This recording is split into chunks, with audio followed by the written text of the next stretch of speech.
আসসালামু আলাইকুম। আজকে জাহাঙ্গীরনগর বিশ্ববিদ্যালয়ের নির্বাচন পিছিয়ে দিয়েছে জাহাঙ্গীরনগর নির্বাচন কমিশন।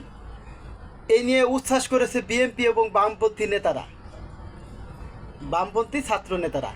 তারা হয়তো বুঝতে পারতেছে না যে নির্বাচন পিছিয়ে দেওয়ার যে পায়তারা বর্তমানে দেশে চলতেছে, যদি জাতীয় নির্বাচনও এরকম হয় তখন তাদের এই উচ্ছ্বাসটা আসলে কোথায় যাবে। দেশে ইউনূস সরকারকে হটানোর জন্য অনেক কিছুই হচ্ছে, কিন্তু এই ছাত্রনেতারা হয়তো তারা মনে করতেছে যে নির্বাচন পিছিয়ে দিলে ভবিষ্যতে আমরা পাশ করতে পারবো। এটা ভুল। এখন নির্বাচনে যেই ফল, 1 মাস পরেও নির্বাচনে ঠিক সেম ফলই পাবেন।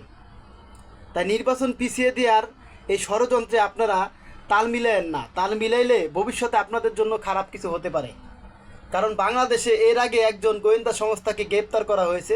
তিনি আমেরিকা থেকে এসে বাংলাদেশে ইউনূস সরকারকে হটানোর জন্য যেই পরিকল্পনা করছিল, তাকে বাংলাদেশের গোয়েন্দা সংস্থা ধরে নিয়ে গেছে। রিমান্ডের পর আজকে তাকে কারাগারে পাঠানো হয়েছে। এই বিষয়ে আপনারা অবশ্যই জেনেছেন। তাই ইউনূস সরকারকে হটানোর জন্য যেই পরিকল্পনা চলতেছে, আর এই নির্বাচন বানচাল এবং পিছিয়ে দেওয়ার পরিকল্পনার ভিতরে আপনি যদি দুই ধরনের মিল খুঁজে পান তাহলে সেটা ভুল। এটা সবই এক। রসুনের কোয়া থেকেই সব কিছু আসতেছে। আপনারা হয়তো মনে করতেছেন যে নির্বাচন পিছিয়ে দিয়েছে আমাদের আনন্দ। আনন্দ আর কিছু নাই। যদি জাতীয় নির্বাচন ইউনূসকে সরায় দিয়া অন্য কাউকে বসাইতে পারে, তাহলে 1 বছরের লেগে নির্বাচন পিছিয়ে দেওয়া হবে। প্রতিবেশী দেশ সবসময় চাচ্ছে যে বাংলাদেশের নির্বাচন 1 বছরের জন্য যেন পিছিয়ে যায়। পিছিয়ে গেলে হয়তো যারা এখন নির্বাচন করার সুযোগ পাচ্ছে না বা পাবে না, তারা হয়তো পেতে পারে। তাই এরকম পরিকল্পনা বাংলাদেশে চলতেছে। তাই আপনারা নির্বাচন পিছিয়ে দেওয়ার বিষয় উল্লাস এবং খুশি হয়েন না। এ খুশি যেন আপনাদের দুঃখে পরিণত না হয়।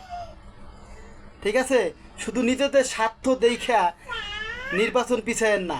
দেশের স্বার্থ, জনগণের স্বার্থ এবং দেশের সার্বভৌমত্ব স্বার্থর কথাও আপনারা চিন্তা করেন। বর্তমানে দেশে কি চলতেছে, একটা সরকার 1/11 সরকার যেভাবে দেশকে নিয়ন্ত্রণ করছে, বর্তমানে ইউনূস সরকার দেশকে নিয়ন্ত্রণ করতে পারতেছে না। কেন? এটা আপনাদের বুঝতে হবে যে ইউনূস সরকার কেন দেশকে নিয়ন্ত্রণ করতে পারছে না, কারা ইউনূস সরকারকে সহযোগিতা করছে না, অবশ্যই আপনারা বুঝতে পারছেন।